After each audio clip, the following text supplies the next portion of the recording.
Hello, welcome to Willow Talk. Adam Peacock and Brad Haddin. Flags at half-mast here in Australia, given what happened over the last couple of days. A big congratulations to South Africa. It must be said, Hads, that they outperformed Australia to win the World Test Championship. Yes. I'm still in a bit of shock, actually. I didn't see this coming, if I'm perfectly honest. I didn't see Australia getting beaten. They were outstanding. South Africa, what they did with the ball in the first innings. Their batting in the fourth innings to score 280. That was the highest score in the match. Markram was absolutely world class. That'll go down as one of the greatest pressure knots of all time. You'll never have to buy a beer again in South Africa, but I didn't see it coming. No, you did not, given your predictions late last week here on Willow Talk. So we'll go into the guts of it and exactly how it happened. I do have to make mention off the top that South Africa still haven't won a World Cup, but that's that's a little petty, isn't it? No, go with that. That's a little petty. That's the theme of the show today. World Cup winners. They kept on taking cutaways of AB de Villiers, and I'd even go up and say it to him and then shake his hand and say congratulations to South African cricket. I'd love to meet the great man, but it was a great performance under the heat as well, which is where South Africa have melted before, especially in that country against Australia. You've gone out and just kind of drowned your sorrows by the look of your hat over the last couple of days, Hads. What's going on there for our listeners who can't see it? I tell you what, we get a lot of caps sent from different cricket clubs, different golf clubs. But my old man said, mate, about time you start to get real with the people, and sent me a Rish's cap. Rish's Pilsener. Yeah, so he thinks he's funny. You know you're in an old pub when you look down the line of taps and you go, oh, there's Rish's. Yeah. Here we go. We've got some old school drinkers here. You know you're even in an old school pub when you look and you can't see, but in the corner of the fridge is a silver bullet. We've got a function we're going to do next month in Queanbeyan together. Yes. That'll be there waiting for you with the Rish's in hand. Okay, that's how I'm being paid, actually. A couple of slabs of Rish's. That'll be the cheapest day they've ever had. So, and we are available for payment by contra here at Willow Talk for functions and celebrations, etc. But fair old celebration, I dare say, for South Africa over those few days, because it was building up for a very long time in South African cricket to be able to do that on the big stage. Congratulations to them. And we've got some sundries to get through as well. Major League Cricket is underway. Jake Fraser-McGurk is back in the runs, which is great to see. It is Major League Cricket, but still runs are runs, aren't they, Hads? Mate, I like this. Guys like Jake, everyone will talk about the last 12 months he's had, but I actually think it's a really good thing. Mate, he's an exceptional talent, and we've seen that with some of the innings he's played in IPL a couple of years ago, and we've seen it in the last innings this year, the Big Bash, but what you got to remember with the kids at this age, it's all about learning. You want them, to go through these hard times and come out the back of it and learn, and then you'll see their game blossom. He's got guys like Shane Watson over there with him at the moment, so he'll be taking things from here. I know he's close to Ricky Ponting, and he's against him, but I think he'll find his year as well. But I like seeing them have a bit of struggle, then come out of the other side, and let's judge them in 3 or 4 years, because they're still only kids. Yeah, still very much in the development phase. Now, make sure you follow us here on social media. Just search Willow Talk Podcast on Instagram and TikTok. You on TikTok? No. Are you back on Instagram? Yeah, I got hacked. Did you get unhacked? Oh, yeah. You did. You're back. It's great to see. I haven't got a blue tick. No. I'm not after one. I'm only on there to stalk my kids. You do realise that if you get the blue tick, you've got less chance of getting hacked. No, I'm not into it that much. I'm on there to stalk my kids. To follow the kids, but you'd rather not have a blue tick and have some donut from overseas hack your account and start spruiking Bitcoin. Oh, if he's making money out of it, good luck to him. Make sure you share it with everyone else. But yeah, buy out some Rish's. Also, got distracted there. Head to Listener Sport on YouTube for all the full-length episodes that we're producing here at Willow Talk. Head to Apple Podcasts or Spotify. It'll leave us a review. Any feedback, harsh or fair, it's warranted. It's welcomed with open arms, and we'll read them out, harsh or fair, as well. So let's get to the review, shall we, of the World Test Championship. Australia, 212 and 207. Defeated by 5 wickets by South Africa, 138, 5 for 282. Went into the weekend, Hads, thinking, oh yeah, well, this is just going to happen for Australia. The way we bowled, You said that we'll just score more runs than South Africa. Whatever we set, they won't score as many.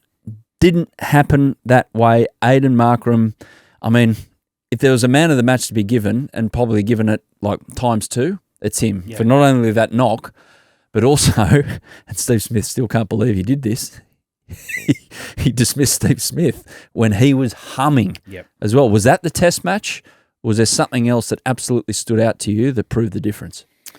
I think if I go through the scorecard, South Africa's bowled Australia out for 212, but Australia counteracted that, and they were outstanding with the ball.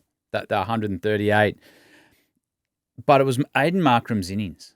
Under pressure, he came up a duck in the first innings. They had to chase 282 to win the game. So everything was still in Australia's favour. They had the run into the game, and it was just one of those innings where it looked to me, he just said, you know what, I'm not going to leave this up to anyone else. I'm going to go out there. All the history that's gone before him, he's got to put that at the back of his mind, and that's going through your head. Don't kid yourself that you're not thinking about that. But the way he and Bavuma played as well to get 66, a partnership under pressure, as I said, it'll go down as one of the great knocks under pressure. And the reason I say that is the history with South Africa. They've been getting close. They get beaten by Australia in the World Cup semi. That they play some good cricket throughout that tournament. They're just coming up short. But this is one of the innings that'll go down in history. And when he gets back home, I don't think yet he'll understand the enormity of the innings till he hits South Africa. Yeah, and the wicket as well, which it felt like it was a change of ends, wasn't it? Yeah. It was just changing the ends of the bowlers, and he gets the pill. And clever captaincy, though. Like, sometimes when you got players set and in the zone, they've done all the homework on the best bowls. They know what they're going to do, and they get in this little bubble. They're hitting the top of the stumps, but they know they're moving in positions. And they start to get into a rhythm with their batting, and all of a sudden you throw a part-timer on. And what that does do, you see the part-timer come on, you're walking back, it just changes your concentration for a bit. And in Test cricket, that's all that little moment has to be, where you just have to, I've got through Rabada, I've got through Marco Jensen, now I'm out. And we've seen it time and time again. Michael Clark was really good at it in his captaincy days, just throwing on a part-timer to do something different. And that can be to come over and around, change the eye line, get your good bowlers back on. But it just changes your thought pattern. And Steve Smith in his press actually said, mate, how you going? He goes, I still can't get my head around it.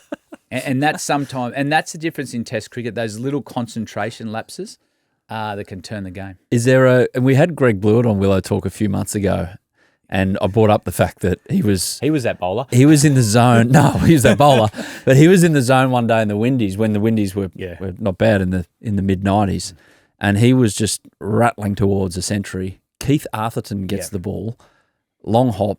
Keith Arthurton's lone Test wicket is Greg Blewett. Have you ever had one that to this day you look back on and gone, how the effing hell did I get out to that bloke? Yep. Who? Matthew Haddin. You've told this story. First Shield game. Yes. Mate, did all the hard work. I got to 50. Mate, I thought, how good's this? Matthew Haddin, come on. I thought, okay. Oh, I'm out LB. It's just a little concentration lapse. Did he give you a send-off? Oh, yeah, and 35 years later, the same send-off every time I've seen him. Haydos. He was looking in his element there, wasn't he, in commentary? Before we get into Australia, what now, and top order in particular, is Rabada the best bowler in the world, or Pat Cummins, or someone else? Oh, they're both in the conversation. Oh, you got Bumrah there as well. You got Hazelwood. You got Stark. You got Lyon. But he continues to deliver Rabada for South Africa. You need your big players standing up in big moments, and that's exactly what he did in the first innings. Looked like he took it on himself to be the one to put the aggression into the Aussies. He did that. I think at the moment, Paddy's the best bowler in the world, because no matter what the conditions and the scenario of the game, he can come in and turn the game. So I still think but Rabada, he's got 300 Test wickets now. He's gone past Alan Donald. I think he's the greatest South African fast bowler we've seen. I think he's gone past stature of Alan Donald there. So he just looked like he's been involved in a lot of those defeats. And a bit like Markram, he just looked personal. And his reputation has copped a fair old tickle up through his own doing with the drugs ban over the last 6 months. And the only thing you can do to change that is perform on the field. You put everything aside and you have an appetite for the big moments, and that's what he did. He wanted that ball in the first innings the whole time. You could see at times when he was been taken off, he didn't want to be taken off. And, mate, he stood up. He stood up when his country needed.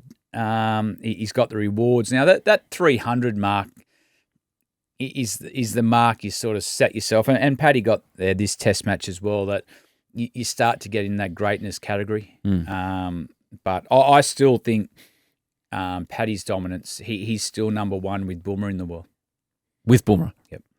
Well, we could be talking in 2 months' time and Boomer has taken 42 wickets in a 5-match series. If he plays all test matches, he might only need to play 3 test matches to take that many wickets way he's going. I actually think that's what they're planning. A lot of talk coming out of India was we've got to keep him fresh and bowl him for maybe 3 tests and make sure our bowlers look after him. Yeah. They got the depth, India. In that regard, they've got depth everywhere. Anyway, back to us.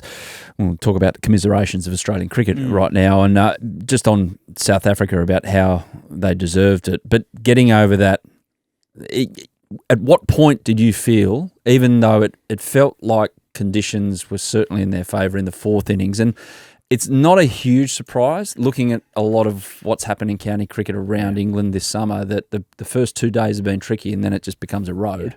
And 500 in the 3rd innings has not been an outlier, if you know what I mean. So did you feel like it was they got to a certain point as that they're definitely going to win, or because of that hurdle that they have not been able to jump over for a very long time, you thought even when it was 10 runs and we needed 5 wickets, that they still weren't there? There was still a bit of me in that going into day 4. I think they needed 60-something runs, and I was still thinking, could there be a big twist here? But to South Africa's credit, that, as I said, Markram stood up, mate. His knock, I've said it a couple of times already, it was just one for the ages. But the conditions looked like they got better as the game went on batting wise. Australia missed some opportunities with their collapses with their batting.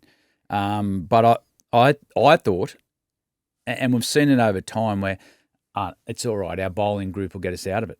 We've got this great group of 3 fast bowlers and Nathan Lyon. So I actually didn't think we were going to lose a test match. Mate, with 280 on the board, they had to do something out of the ordinary. And I went into that 4th innings. I was actually pretty comfortable with the game was at. So it's the first time in a long, long time that the fast bowling group and Nathan Lyon haven't got it done. They've done it time and time again, but we just missed some runs. 419 runs in the test match is probably not going to win you a test match most times. So how does that change for Australia before the end of 2025? That's the big question about that top 6. And, okay, Alex Carey is so reliable, and we tend to be getting things out of either Pat Cummins or Mitch Starc with the bat. So there's some extras there. That's not the point. This top 6, what is the shape of it going forward? What you're saying is we've got to find an opener. Since David Warner, and David Warner retired 2 years ago, we haven't had a settled opening combination. We've tried Steve Smith. He's gone back to number 4 now. Marnus has gone up there. Young Sam's had an opportunity. Nathan McSweeney. But leading into the Ashes, we need to be settled on our openers. And that could be a tricky conversation, because we go to the West Indies, and one of the things this Australian group's done really, really well is play to the conditions. We've seen in Sri Lanka and India, Travis Head open with great success on those surfaces. We've played 2 spinners, and they've picked teams for the situation, and it's worked. So the West Indies could easily be that sort of surface. So, how far opposed is West Indian conditions, which you've played in a lot, to opening day of a summer here in Australia? Well, like, how far apart are they? Well, a long way apart, because you could actually get to the West Indies and get a real dry, turning wicket, game's going to move quick, get Travis Head up the top. But I think they'll win this West Indies series no matter who they put on the field. So do we have to step back and say, okay, we've got to find an opening partner for Usman? So is it time that was Marnus just an experiment for that one-off game? My feeling is I think we have to play young Sam. We've got to give him 3 test matches. And that might take an interesting selection conversation, because everything they've done around picking players, as I said, for those conditions, might mean Travis Head does it on those surfaces. So I think we're going to have to sit down, and it's not as black as white. Black and white, as it looks on the surface. I think we're going to have to say, okay, it looks like Sam and Usman are open. Let's give him some test matches. Let's give him 3 test matches to play, because if not, he might not play any test cricket leading into the Ashes. I sent a message to you the other day. I said, how's this for like a top 6, if you like? I can't bloody find the message now. So anyway, yeah. Constas, Inglis, Smith, Green, Head, Webster. Where's Usman? Well, mixing Gatorade, with all due respect to Usman. But like what? Well, is that too ridiculous at the top with Inglis? What we've got to realise is this was a one-off test that we haven't played for some time. Last series, Usman got 200. He got 100 in the last Shield game he played. So they've come off no cricket. So I don't think his spot's under any danger. Okay. What we need to do, we need to find a partner, because we haven't found a partner for him for 2 years. So we need to settle on a partner by the end of this West Indies leading into the Ashes. Right. Khawaja, the debate will be that he's too old. And I'm not trying to get rid of the people. No. I love the people. I understand. But I'm just looking at what is best for the team. And Josh Inglis, in Australian conditions, opening the batting. And if you want to go full on, and not saying that we have to bazball. Yeah. But is that where would Josh Inglis fit in to this 6? Because the way he's performed over the last 12 months would suggest that he's knocking on the door. Well, watching him up close and personal in the IPL, he could definitely hold his position in the Australian team as a batsman. And I actually think he could play in the top 3. He's got a technique to do that. He's got a temperament to also be successful at there. But you'd imagine Green will stay in his position. Smith will be 4. Head will be 5. You wouldn't swap those two, by the way? Smith and Green? I'm not moving Steve Smith now. Okay. We've tried that. We've tried that at the top of the order. I think our biggest one is finding an opening partner. Okay.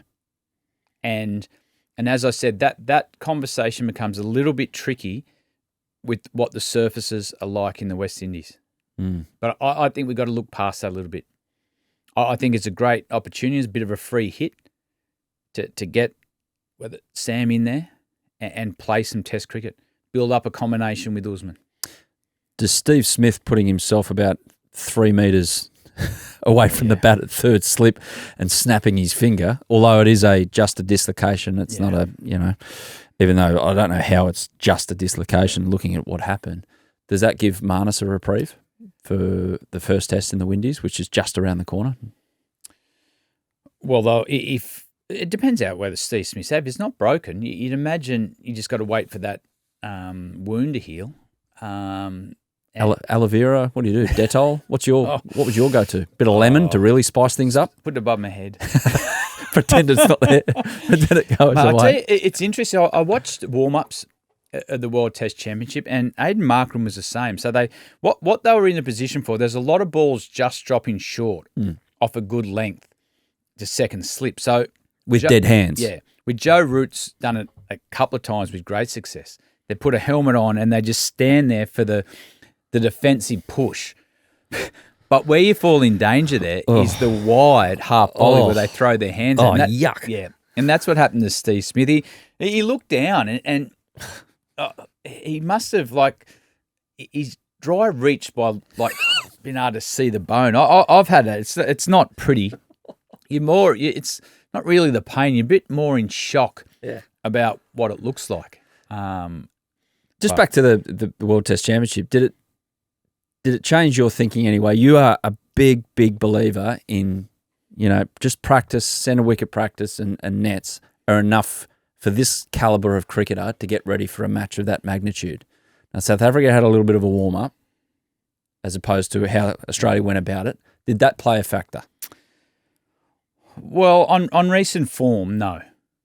It didn't, because every tour now, this Australian team have gone away and they've got a really clear understanding on what their preparation looks like. And you can't be reactive. You can't, just because you've lost the game, you can't sit back and throw everything out of the cot, because a lot of their preparation comes with circumstance. Like the fast bowlers in India, and we had Marco in our squad as well. Yes, they're getting right, but they're getting their loads up and their intensity up of what Test cricket looks like. So, no, I don't actually think it is. We can talk, we should have played more tour games, and we talk about that all the time, but this has worked for this team for so long.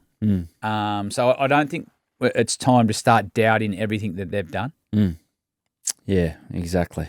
But it all folds back to what is happening with the bat for Australia. So that's the big question. We've got to find runs out of the West Indies, because South Africa found runs when they most needed it, and that was the end of it. Unfortunately, South Africa don't have a home test match until October 2026. God, this schedule sucks, the way they do it these days. Well, a lot of theirs is because their 2020 comp as well. That saved South African cricket. The money financially, the money that's come into that, they've got to prioritise, like that white ball format to survive. It'll be interesting whether they regret that decision now that their Test team is going so well. But that was purely based on a financial decision. As for Australia, as mentioned, they travelled to the West Indies, 3 Test matches. There's a white ball tour as well. Unfortunately, Brendan Doggett's picked up a hip injury over there.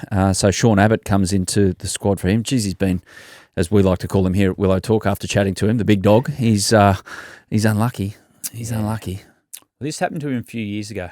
He went to the UAE with the Australian teammate, bowled like the wind, actually, in practice games, in the nets, and picked up a bit of an injury and put himself back. It would have been a great experience. And what'll happen with young Doggett, he'll go away now back to South Australia. He's got Ryan Harris there that he's close to, and he's done wonders for his career. But he'll go back. They'll talk about the intensity, what he needs to do to get back to that level. Mate, it's a great opportunity that he had to be part of it. And he's got in that squad off the back of performances in state cricket. And what he's got to realise now, yes, it's disappointing that he's going to miss the West Indies, but mate, we need another group of fast bowlers coming through. We've got our 3 ready to go.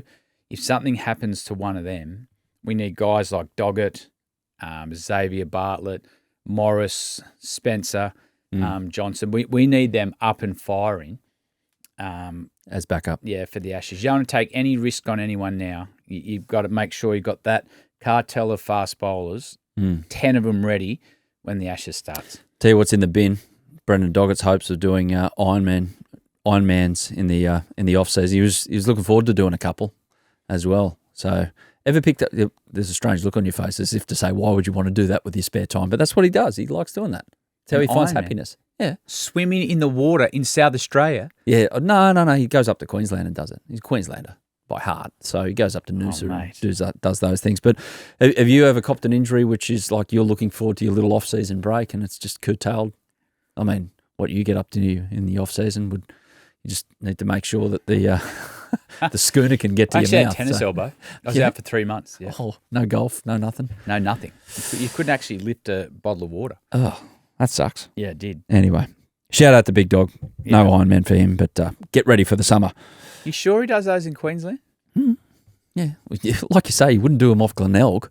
No way. You wouldn't even have a bath 5Ks closer than that. Sharks the size of a boat down there. No, thanks. By the way, the Barmy Army, shout out to the Barmy Army. They put a post to the Australian team watching South Africa on stage with the trophy and said, "Get used to this, lads." Thoughts? Oh, I thought the Barmy Army maybe were just looking at recruiting some players. That's what they normally do, don't they? They might think, mate, how good a crop's this? We've got a new crop of South Africans coming through. We get a couple of those over and they might qualify by next home Ashes. So, mate, I love it.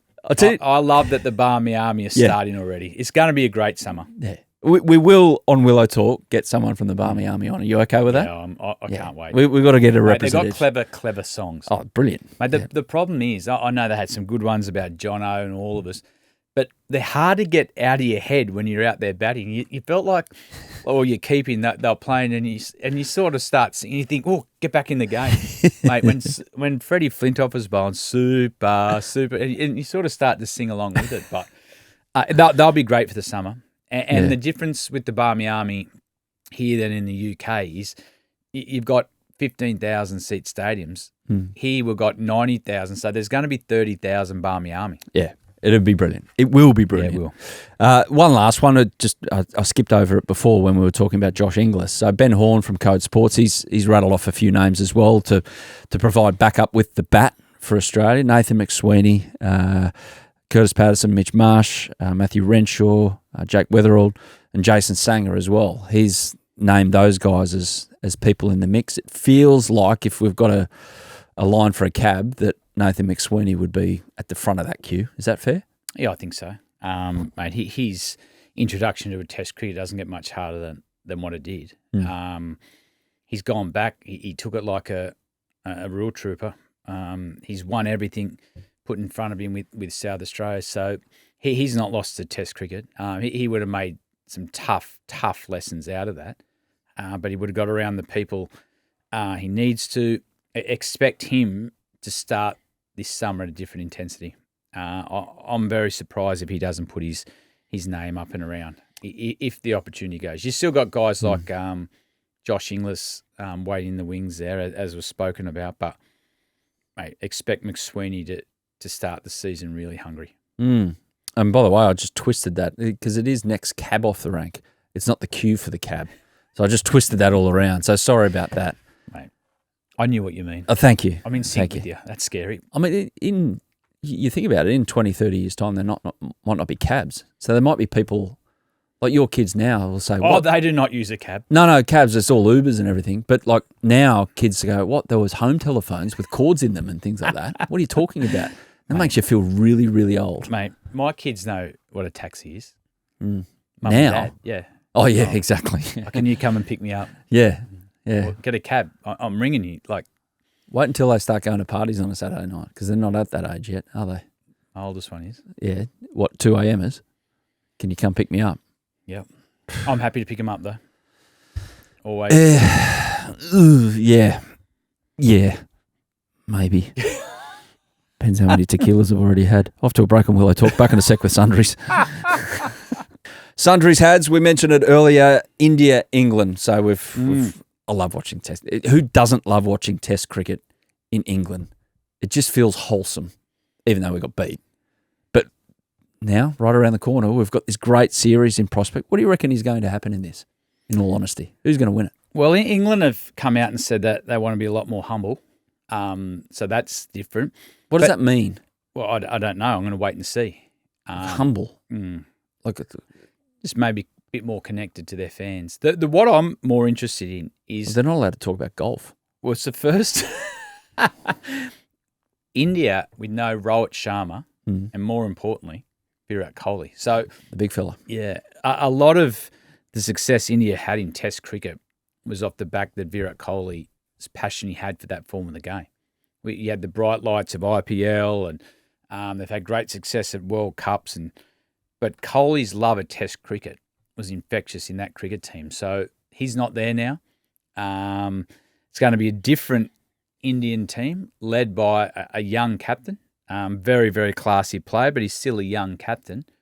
And they haven't been convinced by him over the last 2 years, have they? He's not exactly held his spot no matter what happens. Well, he got dropped out here last time. He's a very, very good player. And leadership looks like it suited him well with GT in the IPL. He's done a great job there. But as you know, Test cricket's a different beast. There's different tactics, how you wear oppositions down, not to overuse someone like Bumrah who you think could get a wicket every ball. How's his batting going to be? He might be one of those guys that you get the leadership, all of a sudden his batting goes to a new level. That happened to Michael Clarke at the start of his captaincy career, and we've seen a lot of great Australian captains, once they've got that C next to them, and their game, punter's the same, go to a new level. So I'm really interested to see what style of game India play.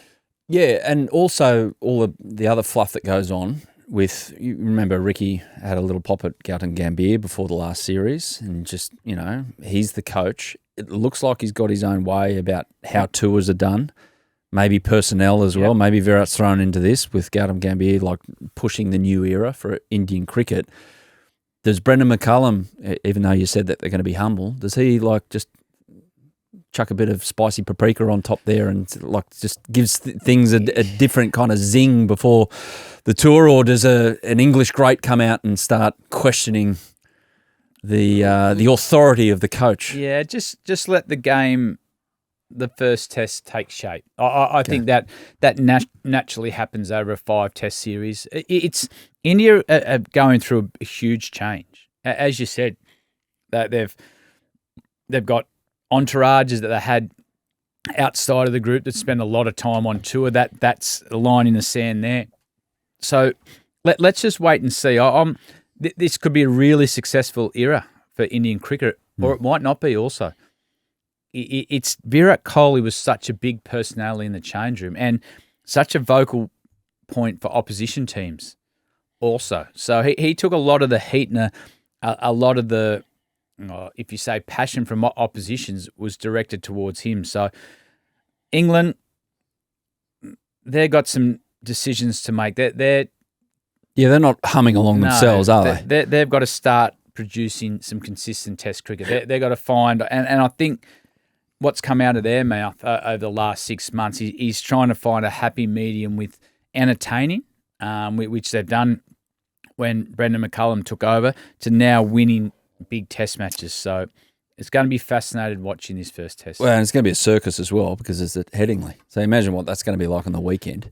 Yeah, in the outer. Good fun. If there's a bit of sun around, which is always in question in Leeds, in Yorkshire. But Headingley, anything dive out in your mind apart from the obvious, the Ben Stokes innings all those years ago? It's in the past now. The crowd's intimidating. Yeah? Yeah. The even crowd, for a wicketkeeper in the middle? Oh, you can't hear as much. No. But you used to share the change room with the rugby league players. Oh, really? Yeah. Like it was just backed onto the Leeds Rhinos. Okay. So, it's a little change room. It's a bit old school ground, a bit more upper class now, a little bit, but mate, it can be an intimidating place to play. So Jasprit Bumrah, give us an unders overs. So you, as mentioned earlier, the possibility of playing 3 out of the 5 tests. We'll wait and see on that. Unders overs for how many wickets? 30, under or over for the series? Oh, he'll be under 30. Under? Over 20? You think so? Yep. Yep. I think he'll definitely play 2 of the first 3. Definitely the first 2. And then we'll see how the series folds out. It also depends on conditions. You can't go in with preconceived idea that, okay, he's going to play 3 of the 5 test matches. You got rain affected over in England. You might have shorter innings with some bowler-friendly conditions, but I'd expect him to play a huge role in the first couple. But he has to play the 3rd test. That's at Lord's. Imagine him on the slope when he's in form. Yep. Well, imagine him anywhere with the Duke's ball. Yuck. Yep. I'm saying 34 wickets. Mark it down. I'll go under. I don't think he'll get over 30. Okay. Wait and see. Wait and see. You were wrong on the weekend about South Africa. Could be wrong twice here, So Bradley. were you. I didn't have a tip. You did so. Did I? Mm-hmm. Can't remember it. You thought they were going to choke on the last day. I did. You needed 60. I did. Oh, here we go. They're going to get the wobbles. I was hoping. They're going to get the wobbles, but they didn't. Well done to them once again. Okay, a few other things in Sundries. There is a new rule in cricket that the MCC and ICC are on board with, which means catches like Michael Neese's bunny hop in the BBL are now illegal. So it means you can still throw the ball up from inside, go out, come back in, put your feet down and catch. But the bunny hop is gone. You're not overly chuffed about this. No, I think we have to find a way to encourage the athleticism of our athletes because remember, well, Neese's one's a perfect example too, but remember Maxi's catch last year? It was catch to the Big Bash where he's jumped in and flicked it back. I think we need to encourage that athleticism. Mm-hmm. So I'm actually not against if the ball's coming and you've got the Toblerone soft rope around and you normally got about 1.5 meters to 2 meters to the fence now. That's the rule. Yep. I'm not against that they run outside and take off from outside the ground and land in to catch it because I think we've got to find a way to show how athletic they are because these catches are the ones we talk about on commentary. Kids practice in the background, standing on the pool, flicking it in, then diving. I think we've got to find a way to encourage more athleticism. So I actually don't agree with the rule change. As I said, I'd like that they can start outside the ground. If they can judge it, a ball coming in, judge to go outside the ground, time their jump and catch it and land back in. That to me is great entertainment. So where you first touch the ground having taken the catch. That's what you're saying. So you can start outside. You can start on the level 2 if you want and jump down from there. The harness on. If you can judge enough to stand on the fence and jump and land back inside the ground, but take off from outside, I'm all for it. I'm all for showing how athletic these players are. And if you do that, they'll go away and practice that. Yeah. And we will see, and especially in Big Bash or hundreds, international 2020s, even in white ball 50 over games, mate, let them loose. Let them take off. Mate, the athleticism and the timing that you have to do to jump out of the ground, take off, get that right, that to me is worth it. Gone are the days of the old, like, you used to see some fields and he goes, he's going to seriously hurt himself here if he's going to try and stop this boundary from going over. I've got an example. Yeah. NRL now, you're allowed, remember when you weren't allowed to hit the corner post? Yeah. But now you're allowed to hit the corner post, but you just got to put the ball down. What about the athleticism we're seeing? Oh. Is it Coates, Xavier Coates? Yeah. He's one of the best in the air I've ever seen to put the ball down. I want to encourage more athleticism like that in our sport. That has now provided a highlight reel. And like you're gonna have your top 10 put downs and it's like it'll go nuts on social media, bring in young kids. I get it. I absolutely get it. So gone are the days of the one of the most spectacular catches of the 80s. Have you seen this one on social media when the bloke from Channel 9 is on a durry break having a smoke and he's like just pull one and he's like, oh God, how cool am I? It's like and then he does the O-ring out of the mouth. Mate, as I said, I want to encourage more athleticism and more highlight moments. Yeah, absolutely. Imagine Glenn Maxwell. Like just to time the judgment where you've got to run out of the ground and take off. Not all the players will be able to do it. You'll have fast bowlers tripping over the rope and Toblerone trying to do it, but bring the athleticism back and show the public how good athletes some of these cricketers are. Quick one on the World Test Championship final. The BCCI put in a bid for the final in India, but the ICC declined, which I've found bordering on extraordinary, given who controls the ICC now, and it's heavily influenced by the BCCI and who runs cricket in India. So fair play to the ICC for standing up and making this decision. But should it always be at Lords, if not always in England at this time of year? Or should it dance around a bit? There'd be an argument you make to have it in different parts of the world, but if I'm honest, I really enjoyed that it was at Lords. And I actually think the players did as well. Yep. I think the players, they'll always say that their home ground's their greatest ground to play at, but Lords is always the second. So I don't have a problem that's at Lords. I think the crowd was good. I don't have a problem. Major League Cricket underway at the moment in America. Glenn Maxwell clearing the fence for fun. No shock there. Your man, Noor Ahmed, who you predicted to be a standout player in the IPL. He's off and running with the Texas Super Kings, 4 for 25 early on. Finn Allen, 151 off 51. 19 sixes, most ever in a T20 game of note. And Jake Fraser-McGurk, 88 off 38 and returned to runs for him, mentioned at the top. Good to see him back. Is it good that an emerging market like America has been treated to 88 off 38 and 151 off 51? 100%. We got a little bit of a taste of Finn Allen in Big Bash last year. He went duck. He couldn't get past for the first couple of games, the third ball or the first over. But once he did that, mate, we've seen him a couple of times for New Zealand, mate. He's a talent. He's a big human, hits the ball hard. He won't be the last time you hear of Finn Allen. He'll be back, I think, for the Perth Scorchers this season. But he's one of those 2020 prototypes. But it was interesting watching, like, you think about 19 sixes, but some of them were hitting the top tier and bouncing back. So, yeah, watch that name. I thought he was actually going to be the leading run scorer in Big Bash last year. It didn't happen, but he played some entertaining knocks. He's knocked back a contract with New Zealand just to go on match by match if he gets picked to chase 2020. So that's this episode of Willow Talk. We're going to be back later in the week. I'm making the executive decision on the run to say keep an eye on Secret Cricket Club through the week. We want your questions on Hads's predictions for the India-England Test Series, which gets underway this week. I'm actually getting a thumbs up, so it's actually a good idea. Producer Joel. Cheers, bro. Hads, thanks for that. Mate. Didn't work out for Australia in the World Test Championship, but you cannot win them all. Or in South Africa's case, you can't not win them all. You can win one. Well Congratulations. Done. Congratulations. Thanks, everyone. Catch you later in the week. Yeah, thanks for watching the Willow Talk podcast on YouTube. Don't forget to hit the subscribe button so you don't have to miss an episode wherever you are. And while you're at it, check out these videos up here. They're mostly good.